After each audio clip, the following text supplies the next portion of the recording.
Assalamualaikum warahmatullahi wabarakatuh.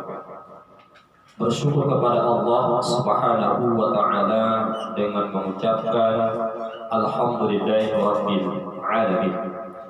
Bersalat kepada baginda Rasulullah sallallahu alaihi wasallam dengan ucapan Allahumma shalli ala sayyidina Muhammad wa ala alihi sayyidina Muhammad. Hadirin wal hadirat, Bapak Ibu dimanapun Anda berada, semoga dalam keadaan sehat walafiat. Bapak Ibu yang saya hormati, bahwa ada pemahaman dan kebiasaan orang-orang kampung kita di kampung itu, bahwa Al-Quran itu dibacakan, Yasin itu dibacakan ketika wafat, ketika ada kematian. Seakan-akan Al-Quran itu dibacakan ketika ada orang yang wafat, tapi di luar orang yang wafat, di luar ketiadaan orang yang wafat, nggak dibaca. Yasin ya mungkin dibaca seminggu sekali, malam Jumat, atau organisasi-organisasi yang ada di kampung tersebut. Nah, ini sebenarnya salah. Padahal Allah katakan Al-Quran ini bagi orang yang hidup, bukan hanya orang yang wafat. Bahkan di pemahaman sebagian umat Islam pun masih ada orang yang mengatakan doa itu nggak nyampai kepada orang yang mati. Yasin itu tidak akan sampai kepada orang yang mati. Masih ada orang yang berpemahaman seperti itu gitu. Kenapa? Karena mungkin itu memberikan pemahaman kepada kita, jangan sampai Al-Quran atau surah Yasin, surah Al-Mulk, Al-Waqi'ah dibacakan hanya di hari-hari tertentu, atau dibacakan hanya ketika ada orang-orang yang wafat. Jangan sampai seperti itu. Ya, kalau saya mengambil pemahaman seperti itu, tapi bukan berarti doa itu hanya kepada orang yang wafat, nyampai, gitu kan? Dan itu sering udah masyhur hadisnya di kalangan kita. Yang penting jangan sampai Al-Quran, doa ataupun bacaan surah tertentu dalam Al-Quran kita bacakan ketika pas adanya kematian. Nah, mana ayat Al-Quran yang menjelaskan bahwa Al-Quran itu kepada orang-orang yang hidup? Dalam surah Yasin, ini sering kita baca setiap malam Jumat, ya, kita baca. Surahnya surah ke-36, surah Yasin ayatnya ke-70. A'udzu billahi minasy syaithanir rajim. Bismillahirrahmanirrahim.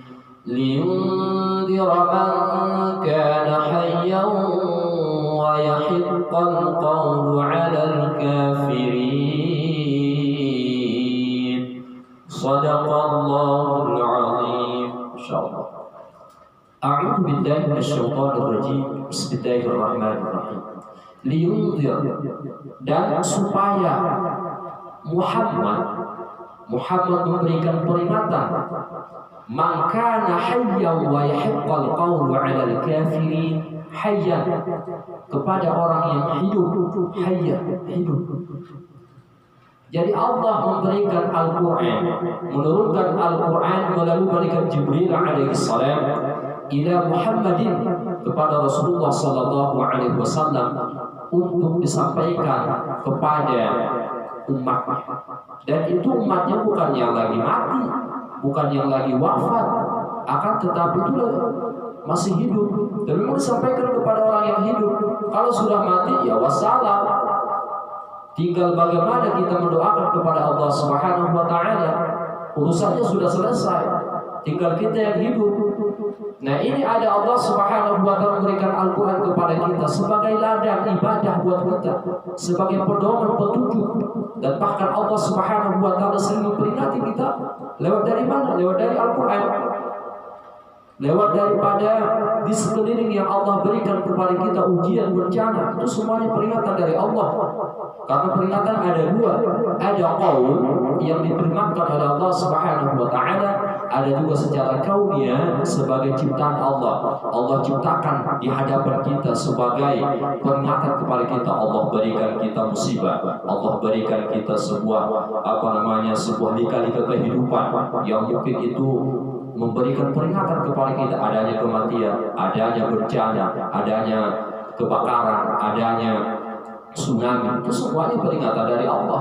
Itu pun bagi orang berakal, orang berpikir, gitu kan. Nah, Allah Subhanahu wa taala memberikan peringatan kepada manusia, manusianya hidup. Dari mana Allah berikan peringatan itu? Dari Al-Qur'an yang disampaikan oleh Nabi Muhammad sallallahu alaihi wasallam. Insyaallah. Lalu kata Allah kepada orang-orang yang hidup hatinya, dan supaya pastilah ketetapan azab terhadap orang-orang kafir, Allah garis bawahi hayyan wa yahiqqal qaul, yaitu yang masih hidup hatinya. Kalau hatinya mati, maka Al-Quran tidak akan sampai kepada hatinya. Maka jelas Allah katakan dalam Al-Quran, dalam surah Al-Baqarah ayat yang ke-6, innal ladina kafaru sawa'un 'alaihim a'anzartahum am lam tunzirhum la yu'minun. Sesungguhnya orang-orang yang kafir itu tidak akan sampai kepada mereka, mau kamu beri peringatan atau tidak, sama saja, la yu'minun. Mereka tidak akan beriman kepada Allah. A'udzubillah. Maka Allah garis bawahi di sini adalah hayyan wa yahiqqal qaul, yaitu yang lagi hidup hatinya, orangnya hidup dan hatinya hidup. Kalau hatinya mati, a'udzubillah wassalam. Apa ciri-ciri orang yang hatinya mati? Dia enggak memerdekakan. Kalau ada sebuah kesempatan untuk berbuat baik, dia enggak ada merasa penyesalan di dalam hati. Ini waktu sholat sudah datang misalkan, tapi berlalu begitu saja, dia enggak mau sholat, berlalu gitu kan, tapi dia enggak merasa ada penyesalan. Nah, itu ciri-ciri orang yang hatinya mati.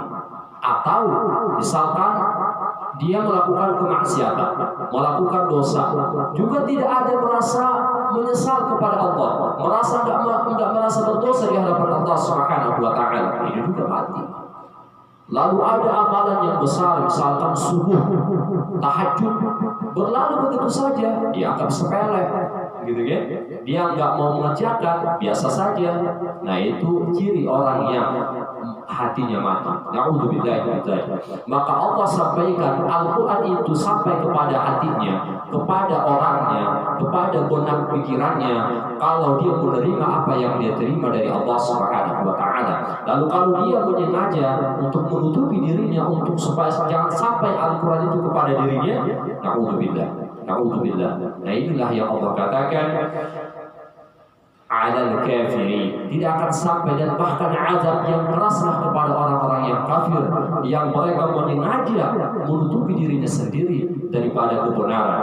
Maka salah satu kesombongan yang dimiliki oleh orang-orang, seorang hamba, seorang umat, ketika dia menolak daripada kebenaran, apa kata Rasulullah? Batarul haq wa ghamtin nas. Salah satu ciri orang yang sombong di hadapan Allah, kata Rasulullah, batarul haq, menolak daripada kebenaran, wa ghamtin nas, itu anggap remeh, anggap gampang terhadap manusia, menggampang-gampangkan, meremeh-remehkan. Siapa dia? Saya siapa, dia siapa? A'udzubillah. Maka jauhi perbuatan-perbuatan seperti ini. Ketika kita sudah menerima kebaikan-kebaikan daripada orang lain, sesungguhnya itu adalah kebaikan daripada Allah Subhanahu wa taala. Ketika sampai kepada kita kebaikan, ketika ada di depan mata kita sebuah kesempatan melakukan kebaikan, maka kejarlah itu, lakukan sebaik-baiknya. Maka apapun yang kita terima saat ini, mau kesempatan, waktu, itu semuanya ujian daripada Allah Subhanahu wa taala. Bagaimana kemudian kita memanfaatkan apa yang Allah berikan kepada kita. Sedikit ini menambah keimanan, ketakwaan saya pribadi. Umumnya siapapun yang kita mendengarkan, mohon maaf atas segala kekurangan dan kesalahan. Billahi taufiq wal hidayah.